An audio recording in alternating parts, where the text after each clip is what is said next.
So, ito na nga, unboxing na natin itong Mi Smart Band 6 ng Xiaomi. So, meron siyang 1.56 Full AMOLED display and it has blood oxygen and stress monitoring. So, bagay na bagay talaga daw sa mga fitness lover and sa mga hilig mag-workout. And sa loob ng box, syempre, meron tayong charger. And itong charger na to is magnetic. And USB type na rin siya, so pwede siyang i-connect sa kahit anong connector, compatible siya.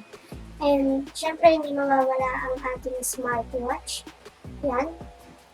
Color block lang ang available sa store na pinagbilihan ko, pero meron itong 6 colors.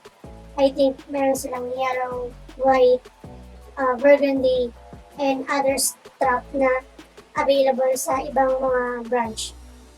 So, para gumana siya, kailangan nyo siya i-connect sa inyong cellphone using Mi Fit app. Kailangan nyo mag-download. So, syempre, meron din dyan sa loob ng box, merong manual na napakabigat. So, ayun lang. At eto na ang ating Xiaomi na mabibili mo sa halagang 1,990. So, tara, tignan natin kung ano pa yung mga features ni Xiaomi